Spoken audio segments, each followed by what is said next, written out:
I'm Arianna. I'm one of the general partners here at A16Z Crypto.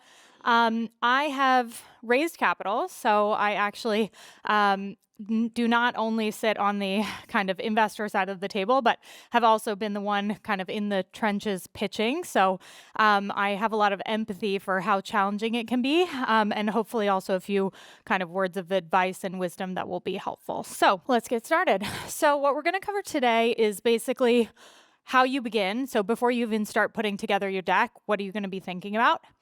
Pre-pitch. So before you start talking to investors, what is sort of your plan of action? The pitch itself, and then post-pitch. So what do you do after you've hopefully successfully raised money? So before you begin your deck, what you're going to want to do is answer two really important questions. I think a lot of people think about pitching as sort of just transferring information, but it's really about answering questions that live in the investor's mind, whether or not they ask them to you explicitly. So I think the first one is really, why is this a big market? So when you're thinking about positioning your company, you don't only want to talk about why this is a problem or why what you're building is cool, but rather also tell the story of sort of the big vision and the big opportunity. And then the secondary part of that question is, why are you specifically the best positioned to tackle that problem?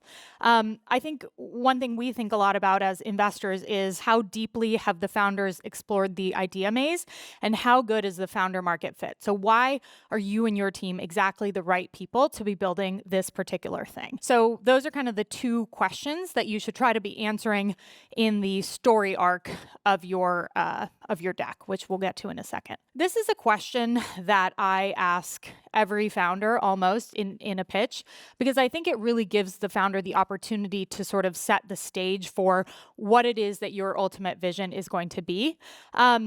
And even if the investor doesn't ask it to you explicitly, I think it's really helpful to kind of paint that picture for them so they can imagine, like, how big is this opportunity really, assuming everything goes according to plan.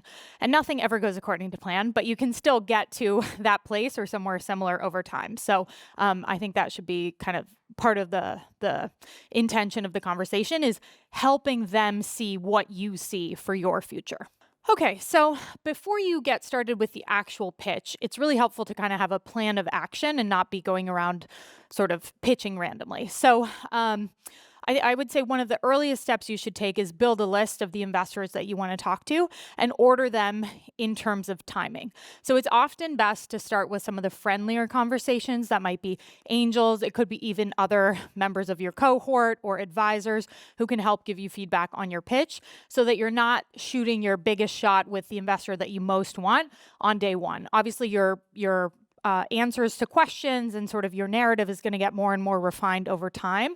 So making sure that you can really hone your answers to be as precise and concise as possible over time is really helpful. Another important thing to make sure you have a good handle on before you start talking to investors is your competitive landscape. Obviously, if an investor asks you, oh, well, what about X company? And you're like, oh, I've never heard of them. That doesn't, reflect super positively. And I think it can make you look a little bit uninformed. So making sure that you have a great understanding of who else is in your market, and specifically if the investors that you're speaking to have any existing relationships in that market is important to do. And then you'll also want to go into these meetings understanding, like, who exactly you're talking to, what size of check do they write, are they focused on this category? And so that way, if you're talking to A16Z Crypto, you don't have to explain what an NFT is, but maybe if you're starting with a generalist fund, you may need to give a little bit more background context. So just really understanding who you're talking to, I think, is important. Okay, so getting in front of the right investors, obviously you're going to want to put your network to the best use. I will say warm intros are obviously the best way to go if you can get them. But it's also possible to write a great cold email, and we can talk about that later in the Q&A. But yes, if you can get a warm intro, obviously that's always going to be your best bet. As I mentioned, you're going to want to go with the friendliest conversations first, and then move on to some of the more challenging ones later. And then lastly, I think obviously in a market like ours, where there can be significant sort of market fluctuations, and there are definitely better times or worse times to raise around, you may want to take that into consideration. But at the same time, what you really want to focus on is having all your ducks in a row. You can't necessarily control the market, but you can control, how you're positioned to the fundraise. And that means, having a good handle on your financials, or making sure that you're thinking about the fundraise as it relates to kind of big product announcements and things like that. So being a little bit strategic about the timing of those things can be helpful too. I'll let you guys read the quote. First-time founders are obsessed with products. Second-time founders are obsessed with distribution. I think this is really, really true, and something that we see time and time again with founders. I think a lot of people end up starting companies because they're obsessed with a particular problem or a particular product.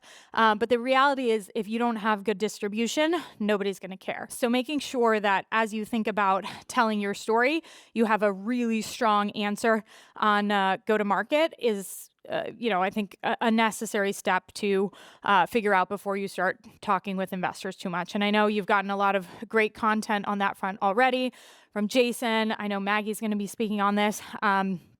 But yeah, I think that's really just something that cannot be emphasized enough, because at the end of the day, build it and they will come is like a big scam, in my opinion. It doesn't actually work like that. And so figuring out what are going to be the important distribution channels for you is, a big part of crafting your story for investors.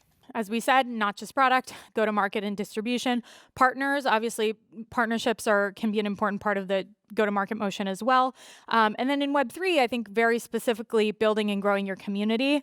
I think obviously that varies depending on what exactly you're building. But for example, for games, the community is hugely important. So really understanding, what does your community want? How are you going to engage with them? And having crisp answers to all of that before you start talking to investors. Now that you've magically figured out all of your go-to-market and distribution questions, time to actually get ready for the pitch meeting. So you're going to want to understand the market, practice beforehand to make sure your answers are really crisp, and then also tailor the deck to the investors you're speaking with.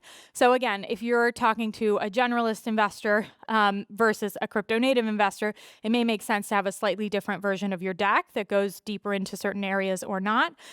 You may also want to develop a teaser deck that sort of has 8 to 10 slides, but doesn't give the full everything.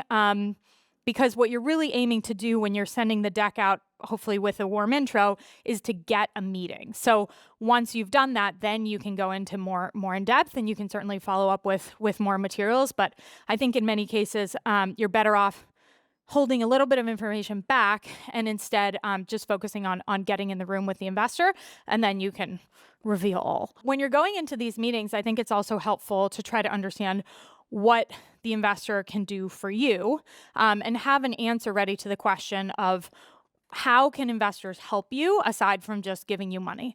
I think that does a couple of things. Number one, it shows that you hopefully have done research and understand the capabilities of that investor. For example, if you're talking to someone who specializes in helping companies recruit, then you say, oh, recruiting. And that also helps the investor start to envision the relationship of working with you, and shows them that there are ways that they are equipped to help that match what sort of you're looking for. Okay. The pitch. We've arrived at the critical moment. Okay, so a few logistics. I know these seem very basic, but I assure you, I see hundreds, if not thousands, of pitches a year, and you would be amazed at the condition in which some of those occur. So I will just err on the side of being explicit. Number one, make sure that you have good lighting and that the investor can see you, and that you do not look like you are in the witness protection program. So like no hats, no hoodies, like let them see your face, because they are at the end of the day mostly evaluating you guys, especially at the early stages of investing. So make sure that they can see you.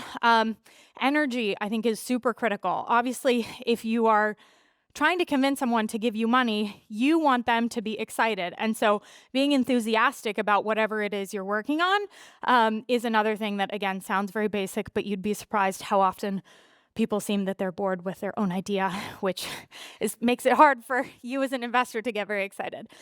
Enunciate, so make sure that you're speaking clearly and that people can understand what you're talking about. Don't be late. duh. And then read the room. So if for example, you're talking to an investor and at a certain point they seem like they're totally spaced out, it might be a good time to ask them a question and bring them back into the conversation so that it's not just you monologuing for 45 minutes or whatever. So I think some of the core ideas that you want to keep in mind as you're going into the pitch: tell a story, slow down, obviously energy, but not talking so fast that people can't follow along. Have a team slide, and I would actually encourage you to put this at the beginning of the deck versus the end.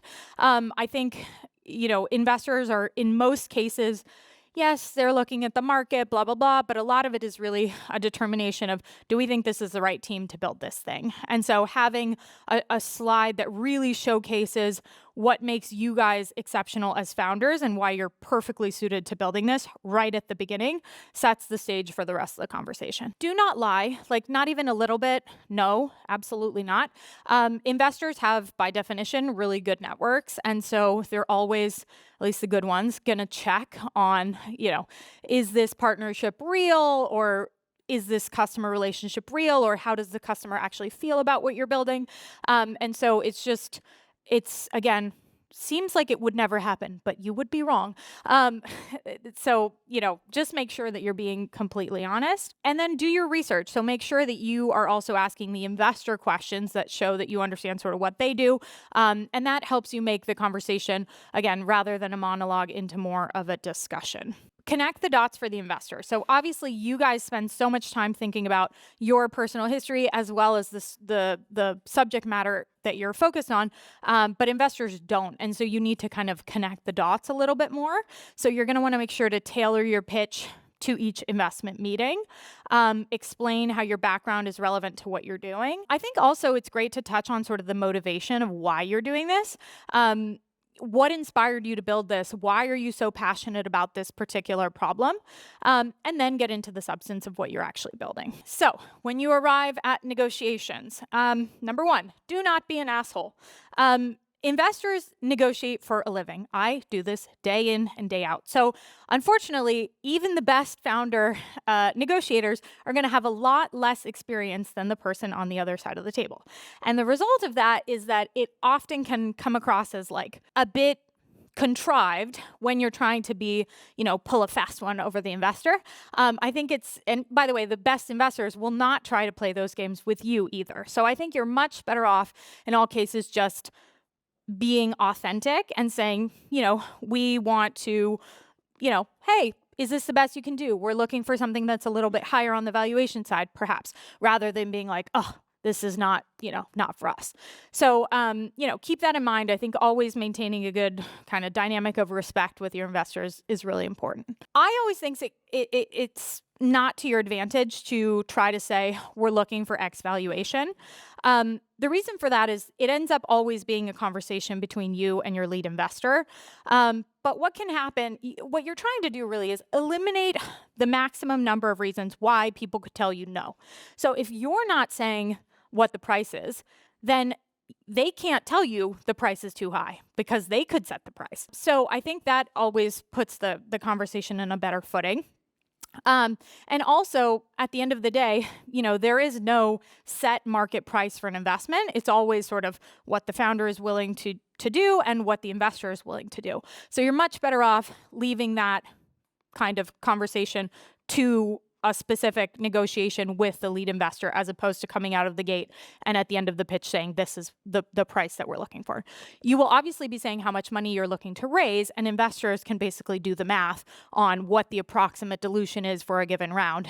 And sort of that helps sort of set the parameters without you having to say what the price should be. The name of the game is momentum. So I think the number one goal in negotiations is to really figure out how can you get the maximum number of term sheets possible. I also think that, putting on my friend hat for you guys, you will be better off if you can get more term sheets. So again, increasing the odds of that means, what does that mean? It means corralling your conversations. It's not helpful for you if you're at the final stage with one investor and you haven't even had the first meeting with your other potential favorite lead. So you need to kind of try to time box things.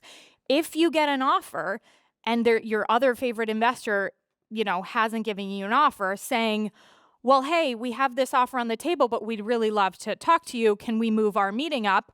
Is definitely something that you can do. So, I think happy to get into this more in the questions if there are, but I think making sure that you can kind of corral investor interest and get people to want to move along quickly is definitely going to be to your best advantage. And then lastly, you're going to need to deprioritize the folks who don't lead rounds. And like I said, you're still going to want to have early conversations with angels and folks like that to crisp up your messaging. But when you get to the later phases of the fundraise, at the end of the day, it's going to be the folks who are leading who are setting the cadence of the round. And you need to make sure that you also have enough allocation left for those people. So at the end of the day, focusing on the leads is the right way to play that. Post pitch. Now you've gotten into the happy position of getting 17 term sheets and you're trying to figure out whose term sheet do I take. So as we said, you're going to want to negotiate, always keeping it professional, but definitely there's typically a little bit of wiggle room for most investments. And so especially if you have leverage, and by leverage, I mean the other 16 term sheets, you're going to be in a position where you can hopefully get your investor to work with you a little bit on price. Be persistent. So you definitely want to time box your negotiations and not let the process drag on for centuries. Get a good lawyer. I really cannot emphasize this enough. A cheap lawyer is super expensive and you just won't get the bill until years later, but it will be a very hefty one. So do not do that. Especially if you're working with tokens or Web3 specific concepts, you do not want them to be learning these ideas for the first time on your dime. So definitely making sure that they have done a lot of similar investments to this and fully understand what your specific needs are before you engage is critical. And then lastly, in the same way that investors are going to be doing reference checks on you, whether or not they tell you that explicitly, making sure that you are also doing that on them, meaning talking to other portfolio founders and things like that, to make sure that they are in fact the best partner for you, is something I would definitely recommend doing. Close the deal. Dum, dum, dum. Okay, so now that you have closed the deal, amazing, time to celebrate. But unfortunately, you are not done. Sorry for the bad news. But you now get to go from phase 1 to phase 2, meaning from company that is pitching to portfolio company.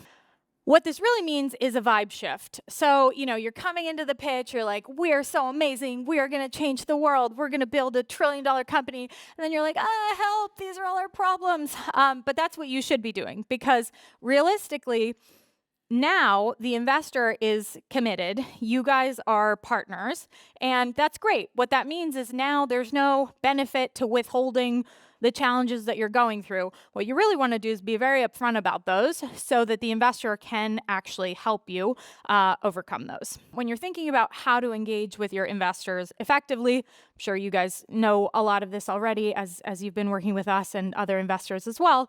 But you want to make sure to never surprise your investors, especially with any bad news. Always better to lead with that. And your investors at this point are committed. It's like a marriage, but you can't get a divorce. So you're definitely going to want to be honest and open and forthcoming in the relationship. I think if you're working with a team like ours that has specific operating teams that are really geared toward helping investors, helping companies with all of the things that that they might need, whether that's go to market or hiring or other things, you want to make sure that you are familiar with all the operating teams so they can really help you and save you a lot of time as you come across some of these concepts. Also, make sure to use their network as you're thinking about hiring or vetting new roles. And then remember that it's a marathon, not a sprint, and investors are definitely in it for the long term with you as well. Ta-da-dum. Okay, cool. Well, that was everything I have. Happy to answer any questions if there are. So a lot of the raises that I've seen be really successful, a lot of the founders put the time in to make their moment before they go out and raise. And I'm curious, what are some of the most impressive or unique ways do you think companies have made their moment before they've actually started their fundraise? I guess if by make their moment, you mean get traction. Is that what you mean? Yeah, I think that's part of it. Yeah. Well, that's always, I mean, if you could just wave your magic wand and make traction, then I promise it'll make all of your fundraisers a lot easier. I think the challenge is that's not always possible. And often, I think some of the toughest fundraisers are you think you're going to be able, let's say you raise a seed round and you're like, we're totally going to be able to launch our game or launch our thing without another round. And then, of course, that never works. And so you're like a few months out from launching, but you still need to raise more money. Those, I think, can be tricky rounds because you are, you don't yet have the metrics to show. And investors are like, oh, we already put a bunch of money in. We want to see the thing go before we fund it further. But that's not always going to be possible. So obviously, in a magical world in which you have perfect control over this, you're always better off launching with metrics. At the same time, that kind of comes with some risks because let's say you launch and your first version of your product kind of flops. Well, then you're like, oh, well, shit, we did launch and now it doesn't look very good. Whereas if you're a really good storyteller, you can paint the picture and sell the vision. I mean, at a certain point, you need to launch, but like in the earlier stage, you can paint the picture and sell the vision without actually having to like show them the metrics. So, there's a little bit of risk. It's hard to give kind of a one size fits all answer to that. I think generally, if you have the possibility of having the ability to launch and then give yourself enough time where you could iterate and improve things if they didn't go perfectly right when you launch, that would be the best case scenario. And then you raise after that on the back of those metrics. But if that's not possible, then you may actually be better off raising on the vision again and waiting to do the launch until you have more capital and more wiggle room to make mistakes if you have to. You mentioned the team slide to put that at the beginning of the pitch deck. Yeah. Would you put just the founding team or the core team that is maybe not the founding team, or like relevant people? Maybe if I have like a very relevant advisor, how would you approach this, especially as a solo founder? I think as a solo founder, I would definitely put, if you have like any employees or advisors who are impressive and whose background really complements yours, then I would include them. I think what you want to avoid is the opposite end of the spectrum, where you have a slide with like literally 20 people's faces and it literally says their name. You'd be shocked how often I see this slide. And I'm like, this doesn't tell me anything. Like oftentimes there's not even a last name. I'm like, cool, this is like, could have been anything. You could have put blobs and it would have been the same thing. So don't do that. But I think, and the other important thing to do is like, the point of that slide is to show that you are impressive. Saying 20 years of experience in banking is not impressive. You are much better off saying a logo, like literally Stanford logo, or insert company that you've worked at that is very impressive. That's going to get you way further than saying like 10 years of marketing experience. Like nobody cares. It's like, where were you doing marketing? Were you at a really shitty company or at a great company? So, I think the point of that slide is to impress people, and everything that you put on it should be geared towards specifically that. Hey, just a quick question. So you're mentioning, talking about other offers you may have from, competing funds or whatnot. What's best practice? Should you name the other funds that you have offers from, or should you just say, hey, it's one of the top funds in the space or something along those lines? To be honest, that's a matter of personal preference. I think, if you don't say, you're kind of leaving. Every fund has an arch nemesis. So if you don't say, you leave open the possibility that they will think that it's their arch nemesis, which may, psyops them into wanting to give you a term sheet. I mean, I'm telling you, like, investor psychology is really entertaining. So I definitely don't think it's bad to not say. At the same time, you don't, like, I wouldn't say, don't be dishonest by saying, oh, it's a top fund, and actually it's like, your cousin's like LLC. Like, so you want to keep it within like the realm of truth and reason. But it sort of depends if you want to share that or not. There's not one correct answer. Thanks. What would you say is the optimal amount of investors to have on a cap table? Ooh, interesting question. So I always think it's best to have one lead um, named A16Z crypto. But in other scenarios where that may not be possible, then I think what you want to have is still one strong lead rather than a party round. The reality is, in a party round, what can sometimes happen, because sometimes founders will say, hey, we think that having everyone on our cap table will mean that everybody will want us to win, which sounds good in theory. But what it actually means is that nobody has real skin in the game. So when shit hits the fan and you like need a bridge round or like you're having some drama or whatever, nobody's really going to want to pick up the phone. And so I think it's always much better to commit to having one partner that is the main one, and then supplementing that with maybe one or two small funds that you think can be particularly value add, or angels. I think having angel operators can be always great. They often have a lot of operating experience that can be relevant, help you augment your network. They are generally, friendly and kind of have a different set of incentives than what a lead investor would have.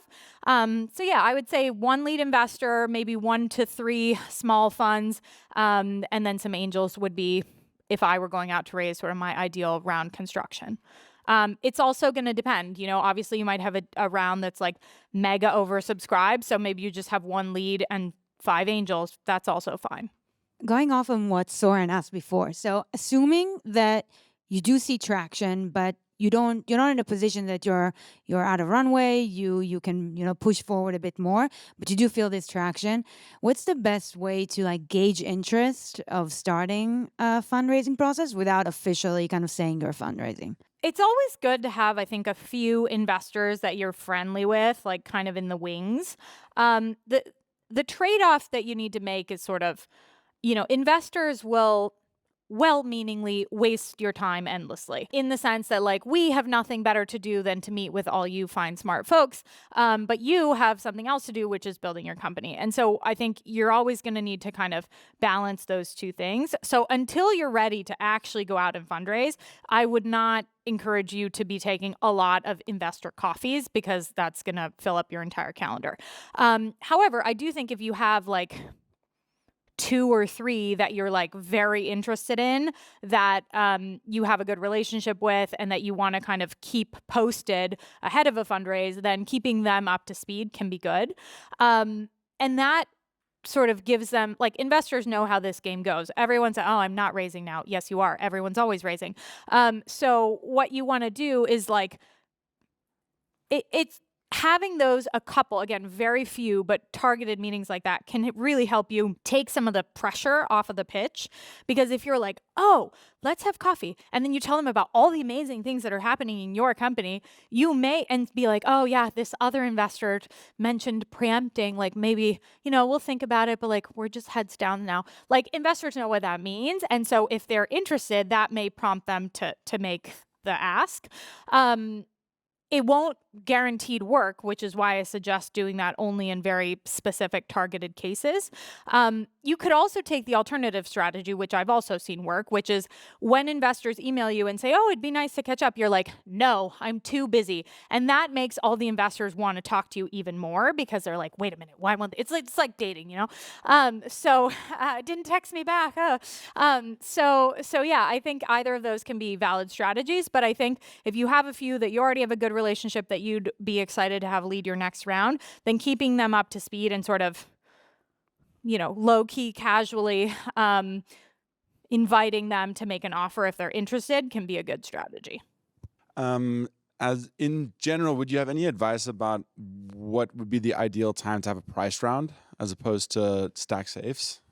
The main risk with safes that I've seen is that founders sometimes like kind of lose track of them. And then all of a sudden, when they do a price round, they're like, well, what do you mean I only own 15% of my company? Like, where did the rest of it go? And it's actually, I mean, it sounds silly, but I see it happen a fair amount. And it's understandable, because the math on safes is like ambiguous and kind of complicated. So I don't think that it's, I probably wouldn't go past, like, buy a Series A at the latest. Like, you should do a priced round. Obviously, it's more expensive and it's a little bit more time consuming, but I don't think it's advantageous for you as a founder to drag that out too much. I think when you're in the seed realm, like, I've seen a lot of companies do like a safe round or two and then do a price seed round, or just do safes until the Series A. I think both of those constructs are fine. It's really going to come down to the investor preference and your preference. But I think generally speaking, either of those situations are fine, as long as like by the time of the Series A, you're like, okay, we need to make a big boy cap table and like, yeah. So my question is along the same lines, I think, which is, you said in the negotiations part that shouldn't be the founder's job to set the price, right? But when you do a pitch, if you don't say it, right, they'll ask, how much are you raising? And then usually I'd say they'll also ask, at what valuation? So is the idea to say something along the lines of, we're open to negotiation? Yeah, I mean, I would say, we're happy to have our lead propose terms. Is what I would say. And again, people are kind of going to figure it out. So like at the seed round, you will generally be selling 15 to 20% of the company all in. At the Series A, you're probably selling 20% of the company, plus or minus 5% on either side of that. But I would say those are kind of ballpark ranges. And so investors can hopefully do basic math, so they can figure out based on the amount that you're raising, like sort of what the math backs into. But yeah, I think leaving it sort of as, yeah, that's a conversation that we're happy to have it with our lead investor, gives them the flexibility to propose something and gives you, again, the greatest odds of getting your number one term sheet or first term sheet, which can hopefully help you precipitate multiple. Because it's really like the term sheet clustering is like extraordinary. It's like if you get to 1, you're like way more likely to get to 4 than you are if you can't get to 1. So again, you're really just kind of trying to remove all the possible barriers to you getting that first term sheet. What's the best approach for trying to get actual feedback from a pitch from an investor? Ask me. Well, look, I think asking for feedback is a really good way, which, people don't always do. I think it's always helpful if someone like an angel is probably more likely to give you real feedback if you explicitly ask for it, because they're a little bit less constrained and they're probably only going to be doing like an early round. So I think sometimes the incentives for bigger investors are not always to give you the right truth, because, it's like, well, we don't think it's quite there now. Honestly, the more often than not, the reason people pass is just because they don't get excited enough about what you're doing. And like investors aren't going to want to say like, because it seems mediocre. Like that is more often than not the reason why it's a no. But the great news is that can totally change. Like you can pass on the first round and then you get really excited by the second round. So I think that's why it's also important to like not take it personally. But I think, a few things, like if you're talking to a bigger fund and you have a relationship with someone more junior, even, say you meet a GP and a more junior person, if you're friendly with a more junior person, you can say, hey, would you mind getting on a quick call and just giving me your thoughts? So that can be a good way to kind of get the real thing behind the thing. Yeah, like I said, angels can give you real feedback. Yeah, things like that. If you could tell us your maybe just like a favorite story of someone who just pitched you so well, just did a great job. Good. I was worried you were going to ask for a horrible pitch, and I was like, oh. It's like I have a lot of those, but yeah. So I would say one of my all-time favorite, most memorable pitches was from Anton from Talos when they were raising their first round ever. This was many years ago. I wasn't even at Andreessen yet, although I ended up investing in the company at that point in time, and then I led the Series A once I was at Andreessen, and they've since gone on to raise a Series B from General Atlantic at well over $1 billion valuation. When I met Anton, it was literally him and his co-founder and a pitch deck. They hadn't built anything. And I was living in San Francisco at the time, and he basically was a friend of a friend. And she was like, hey, can I introduce you to my friend Anton? I know him from MIT. He's a really smart guy. He's like doing some crypto thing. Would you meet with him? And I was like, yeah, sure, sounds good. So the day of rolls around, and I really rarely have headaches, but I had an absolutely splitting headache. I was feeling horrible, and I almost canceled this meeting because I was just like, I feel like a pile of trash. I don't want to meet anyone right now. But he'd come all the way from New York, and I was like, oh, I hate canceling at the last minute. Fine, I'll take the meeting. And in the meeting, it was just so obvious that this guy was a killer and that he had the exact perfect skill set, that he and his co-founder, number one, they had worked together building financial infrastructure at this company called Broadway Technologies, which had done very well. Then they also worked at a firm called AQR, which is like a very successful hedge fund. And now he was like, oh, I'm going to take the exact model for what we built in the traditional financial infrastructure world, and I'm going to make it into for crypto. The founder market fit was obviously perfect. He was just incredibly charismatic. Big Israeli charisma energy, and super smart, had gone to MIT, like obviously technical, but also could sell. And, you know, I took the entire rest of the round, which made the rest of his week very awkward because he was like, you know, there for all these meetings, and he was like, I have no allocation left. Arianna took all of it. Sorry. But ended up being a great investment, so was right about that one. But I think it was just so obvious that he was the right founder to build this, and that he was going to plow through any wall in order to make it happen, that I really wish my job was always that easy to really be like, oh, like this is an obvious yes, and then also for it to work out. So tokens versus equity, what do you prefer? the real answer is it totally depends what you're building. So I definitely don't think people should just be randomly bolting on tokens to things in order to like have financial upside or anything like that. But I do think if you have a network where a token makes sense, then we would always rather see that with a token as opposed to not with a token. I think to me, you know, having blockchain based stuff that clearly is a network that doesn't have a token is doesn't make sense. Like, why are you doing that to yourself? Obviously, there are regulatory challenges and all of that, but if you can figure out a good model for that, then I think in those cases, you're always better off having a token.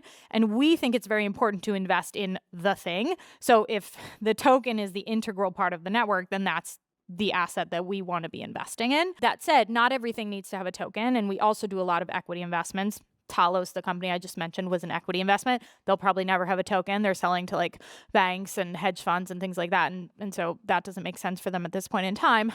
So it depends on what the investment is. But in the cases where a token makes sense, is authentic, it's well structured into the form of the network or whatever it is that you're building, then we would be happy to invest in that. I think the biggest thing for us is making sure that we are aligned with the founders. So we would never want to make an investment in just a token if the founders have a bunch of equity, because in that case, like, what if they need to pivot and launch a different network? Well, then all of a sudden we don't have any ownership in that one. So having, you know, both equity and tokens makes sense for us because it makes sure that we are aligned with the founders themselves. All right.